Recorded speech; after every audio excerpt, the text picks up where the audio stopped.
ஐயா, மத்தேயு 7:6 அதிகாரத்துல பரிசுத்தமானதை நாய்களுக்கு போடாதீங்கள், உங்கள் முத்துக்களை பன்றிகள் முன் போடாதீங்கள், போட்டால் தங்கள் கால்களால் அவைகளை மிதித்து திருப்பிக் கொண்டு உங்களை பீறி போடும் என்று வசனம் சொல்லுது. இதை குறித்து கொஞ்சம் விளக்கம் சொல்லுங்க. கர்த்தர் நல்லவர். ஆமென். இப்ப இங்க பாத்தீங்கன்னா பரிசுத்தமானதை நாய்களுக்கு என்ன செய்யாதீங்க, கொடாதீங்கள் அப்படின்னு ஒரு கமாண்டாவே சொல்றார். உங்கள் முத்துக்களை பன்றிகள் முன் போடாதீர்கள். போட்டீங்கன்னா என்ன பண்ணிருமா, அது உங்களை பீறி போடும், பீசஸ் ஆக்கிரும். சரியா? அப்ப நம்ம உயிரோடு இருப்போமா? இருக்க மாட்டோம். அதுதான் அவருடைய நோக்கம். சரியா உங்களுக்கு? அப்ப இங்க நல்ல கவனிங்க, பரிசுத்தமானது எதுன்னு முதல்ல நமக்கு தெளிவு தெரியணும். நமக்கு தெளிவு தெரியணும் எது பரிசுத்தமானதுன்னு சொல்லி. சரியா பாஸ்டர்? ரெண்டாவது, எது நாயின்னு தெரியணும். எது நாயின்னு தெரியணும், எது பரிசுத்த மனிதர்கள்னு தெரியணும். சரியா? அதனாலதான் ஆவிக்குரியதோட என்ன செய்யணும், சம்பந்தப்படுத்திக்கணும். இப்ப ஃபர்ஸ்ட்ல 7:1 சொன்னாரு, நீங்கள் யாரையும் நியாயம் தீர்க்காதீர்கள் சொன்னாரா? அப்ப தீர்க்காதீங்கிறது வேற, அறிந்து கொள்றதுங்கிறது வேற. இங்க என்ன சொல்றாரு,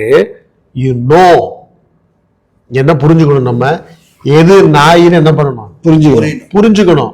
இது நாயின்னு தீர்க்காத, ஆனா நாயின்னு புரிஞ்சுக்க, அது மாதிரி அப்படின்னு நினைச்சுக்கோ.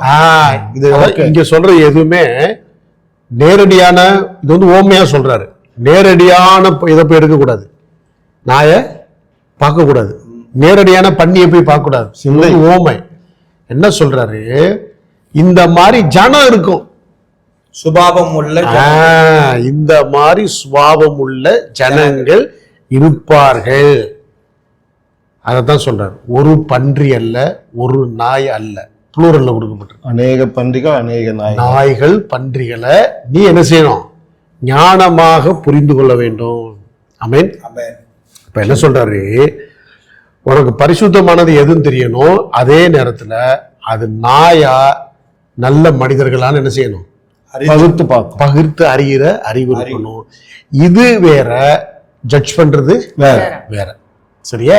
அப்ப இந்த உணர்வு நம்ம எல்லாருக்குமே இருக்கணும். ஊழியக்காரர்கள் எல்லாருக்குமே என்ன செய்யணும், இருக்கணும். எதிர்த்தாப்புல நிக்கிறது பன்றியா அல்லது எதிர்த்தாப்புல இருக்கிறது நாயா அப்படின்னு பார்க்கணும். ஸோ ஃபர்ஸ்ட் என்ன சொல்றாரு, நாய்க்கு என்ன போடாத, பரிசுத்தமானதை கொடுக்காத. ஏன்னா நாய் வந்து பரிசுத்தத்தை சாப்பிடுறதுக்கு உண்டான சுபாவம் இல்லை. இது ரெண்டுமே, ரெண்டு விலங்குமே ஹோலி விலங்கு கிடையாது. சரியா உங்களுக்கு? அன்ஹோலி லாப்படி, தேவனுடைய லாப்படி என்ன கிடையாது, பரிசுத்தமான விலங்குகள் அல்ல, இது அசுத்தமான விலங்குகள் தான் ரெண்டே. அதனால சொல்றாரு, அசுத்தமானவர்களுக்கு எதை கொடுக்க கூடாது, கொடுக்க கூடாது. பிரயோஜனம் இல்ல. இப்ப நீ அது நாய்க்கு அதை பரிசுத்தம்னு சொல்லி கொடுத்தீங்கன்னா, அது நாயினுடைய சுபாவம், அது அதனால ரெக்கக்னைஸ் பண்ண முடியாது. இது ஹோலின்னு என்ன பண்ண முடியாது, அறிஞ்சு கொள்ள முடியாது, ரெக்கக்னைஸ் பண்ண முடியாது. நீ அதை எதிர்பார்க்காதன்னு சொல்றாரு. ஆமென். இப்ப நம்ம நானே நிறைய ஊழியக்காரர்களோட பழகும் பொழுது சிலர்லாம் என்னன்னா சொல்லுவோம், இது வந்து கர்த்தர் சொல்றாரு, வேதம் என்னிலிருந்து வெளிப்படுங்கிறார், ஜனங்களுக்கு நான் வெளிச்சமாக இருக்கிறேன், வேதம் என்னிலிருந்து வெளிப்படும். வேதத்தை நான் தான் எழுதி கொடுத்தேன்னு சொல்றாரு, என்னுடைய மகத்துவங்களை நான் எழுதி கொடுத்தேன். ஆமென்.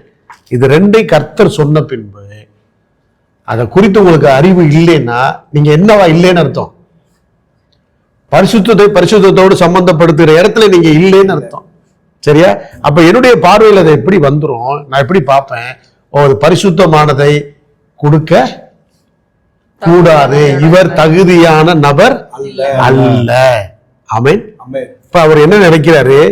கடவுளை பார்க்கிற விசுவாசிக்கிறார் கடவுளை, ஆனால் கடவுளை அறிந்து கொள்ள அவர் விரும்பவில்லை. ஏன்னா கடவுள் தன்னை அறிந்து கொள்வதற்கு, தன்னுடைய சித்தத்தை உணர்ந்து கொள்வதற்கு, தன்னுடைய விருப்பத்தை நீங்கள் புரிந்து கொள்வதற்கு வேதத்தை படிக்க மட்டும் சொல்லிக் கொடுக்கல. வேதத்தை படிக்க மட்டும் ஒரு பாஸ்டர் என்ன சொன்னாரு, வேதம் டெய்லி படிக்கிறதுக்கு சொன்னதுன்னு. அதெல்லாம் அப்படின்னா நீங்க குழந்தையா இருக்கீங்கன்னு. ஆமா, வேதம் டெய்லி படிக்கிறதுக்கு இல்லை. ஆமென். யூதர்கள் இதே வேதத்தான டெய்லி படிச்சுட்டு இருக்காங்க, டெய்லி படிக்கிறாங்க. அவங்க என்ன மேன்மை? ரட்சிக்கப்பட்டது நோக்கமே கிறிஸ்து மணவாளன் என்பதை ஆராய்ந்து அறிந்து தியானித்து உட்கொள்ளும்படியாக. ஆராய்ந்து அறிந்து தியானித்து உட்கொள்ள வேண்டும். சும்மா மனப்பாடம் பண்றதுக்கும் முட்டி போட்டு படிக்கிறதுக்கும் 10 தடவை இதை எழுதுறதுக்குமான புஸ்தகம் அல்ல. சரியா? உங்களுக்கு நீங்கள் படிச்சீங்கன்னா சம்பவங்களையும் உணர்வுகளையும் பெறலாம். ஆனா ஞானத்தையும் அறிவையும் சித்தத்தையும் உங்களால் என்ன செய்ய முடியாது, அறிந்து கொள்ள முடியாது. ஏன்னா கர்த்தர் அப்படி கொடுத்திருக்கிறார். கர்த்தர் கொடுத்து, அதனால சொல்ற என்னுடைய மகத்துவங்களை நான் எழுதி கொடுத்தேன். யூதர்கள் டெய்லி படிக்கிறாங்க, ஆனா என்ன பண்ணதுன்னா ஆராய்ந்து என்ன செஞ்சதில்லை, பார்த்ததில்லை. அதனால அவருடைய சித்தத்தை அறிந்து தன்னை மாற்றிக்கொள்ள அவர்களால் என்ன செய்ய முடியல, மனம் இல்லை. அதனால புத்தி இல்லாத கன்னியாக மாறி போகிறார். விசுவாசிக்கிறார்கள், நான் கன்னி என்று விசுவாசிக்கிறார்கள். ஆனால் கன்னிக்கு உண்டான எக்ஸ்பெக்டேஷன் இருக்குல்ல, எதிர்பார்ப்பு, எதை உருவாக்கி கொள்ள வேண்டும், எதோட போய் நிக்கணும் அப்படிங்கிறதுக்கு என்ன இல்ல, பண்ணல இல்ல. அதனாலதான் கட்டளையே விளக்கு, வேதமே வெளிச்சம், போதக சிற்றையே ஜீவனுக்கு போகிற வழி. ஆமென். அந்த இடத்துல தன்னை உருவாக்கி கொள்ள ஆயத்தப்படுத்தாதபடினாலே அவர்கள் நினைச்சாங்க வேர்ஜினா இருந்தா எலிஜிபிள் நினைச்சாங்க. I am a virgin, so அதனால I am eligible to live with Lord God. கர்த்தரோடு கூட வாழ்ந்துடலாம்னு நினைச்சாங்க. ஆனா அவர் என்ன எக்ஸ்பெக்ட் பண்றாரு, என்னோட வாழணும்னா உனக்கு இதெல்லாம் இருக்கணுமே, புத்தி அப்படின்னு சொல்றாரு, அங்க மென்ஷன் பண்றாரு, புத்தி உள்ள வெர்ஜினே அப்படின்னு கேட்கிறாரு. ஆமென். அப்ப இங்க கன்னிகையா இருந்தா மாத்திரம் போதாது, புத்தி உள்ள கன்னிகையா இருக்கணும். அதான் சொல்றேன். அப்ப வெர்ஜின் சொன்னா நீங்க சேவ்டுன்னு அர்த்தம். நம்ம கம்பேர் பண்ணீங்கன்னா என்னன்னா, if you are saved people, ரட்சிக்கப்பட்டு சபைக்குள்ள வந்துட்டீங்க, அதான் கன்னிங்கிறது அர்த்தம்.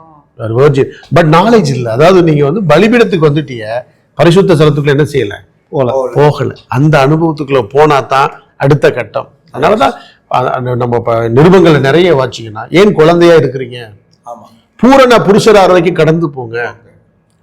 பார்த்தா உங்களுக்கு 20 வருஷம் 30 வருஷம் ஆச்சு, நீங்க என்னவா இருக்கிறீங்க, பால் உழுகிற குழந்தையா இருக்கிறீங்க. உங்களுக்கு நான் சொல்லி கொடுக்கலான்னு வந்தா உங்களால கிரகித்துக் கொள்ள முடியல. ஆயிருக்கணும், அறிய வேண்டிய சத்தியத்தையே அறியாம இருக்கிறீங்க. எது வேதம்னு தெரியல, எது வேதம் தெரியல, வேதத்துக்கு கொடுக்க வேண்டிய கணத்தை கொடுக்க தெரியல. புரியுதா உங்களுக்கு? நிறைய விஷயங்கள் நம்ம சொல்லிட்டே போலாம். சரியா உங்களுக்கு?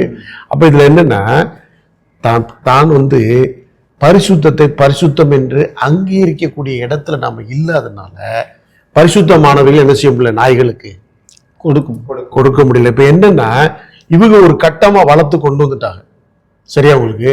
இன்றைக்கு இருக்க டெக்னாலஜி வெரி ஹை ஸ்டாண்டர்ட் ஆயிடுச்சு. ஒரு வசனத்தை ஏஐக்கு கொடுத்தீங்கன்னா அதுவே பிரேக் டவுன் பண்ணி 5 பாயிண்ட் 7 பாயிண்ட்ல கொடுத்துருது. புரியுதா உங்களுக்கு? அதை வச்சு நீங்க சபையை சொல்லிட்டு போயிடலாம். அது முன்னாடி செஞ்சுக்கிட்டு இருந்தீங்க, இப்ப முடியாத காரியம். எல்லாருக்கும் இப்ப உலகம் முழுவதும் இந்த ஹெச்ஆர்எம்ல தான் படிச்சாகணும். ஏன்னா இந்த ஹெச்ஆர்எம் ஸ்டடீஸை எது பண்ண முடியாது, ஏஐனால பண்ண முடியாது. ஏஐனால பண்ண முடியாது. புரியுதா உங்களுக்கு?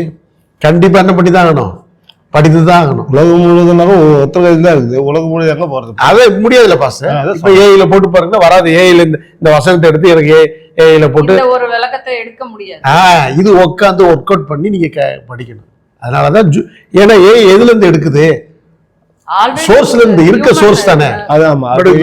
ஹீப்ரு பெர்ஸ்பெக்டிவ் எல்லாமே பாசமா இப்படி பண்டிகைகளுக்கு முன்பா போடவே மாட்டாங்க, பொதுல போடவே மாட்டாங்க.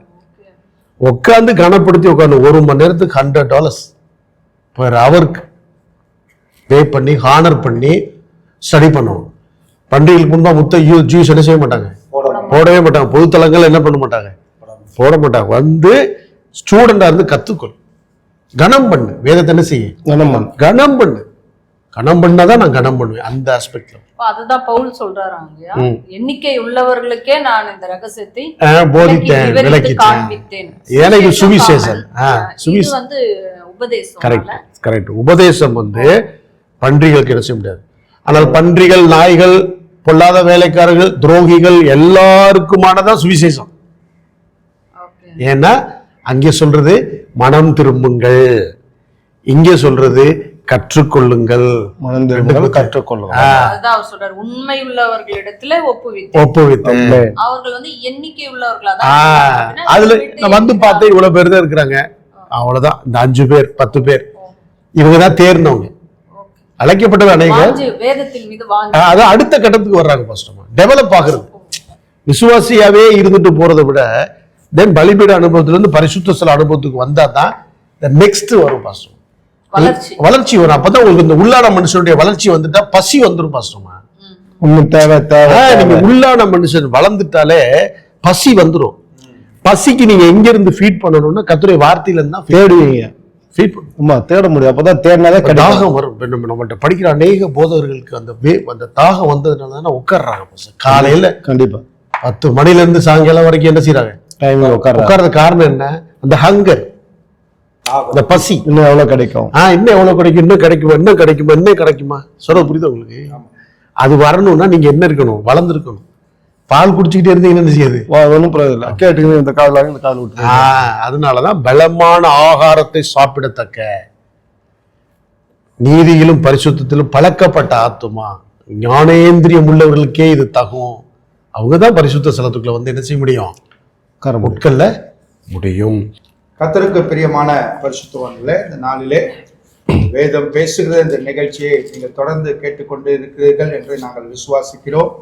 இந்த நிகழ்ச்சி உங்களுக்கு அதிக பிரயோஜனம் உள்ளதா இருக்கும் என்றும் நாங்கள் நம்புகிறோம்.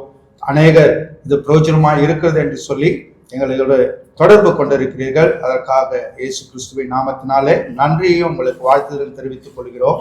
அது மாத்திரமல்ல, வருகிற 13வது எபிசோட்ல இருந்து நாம் இந்த வேதத்தில் உள்ள சில ரகசியங்களை எபிரேய மூல பாஷையில் உள்ள எபிரேய எழுத்துக்களில் உள்ள அந்த ரகசியங்களை குறித்ததான சில காரியங்களை குறித்து ரபியா நம்ம மத்தியிலே அதை குறித்ததான சில விளக்கங்களை உங்கள் மத்தியிலே சொல்ல இருக்கிறார்.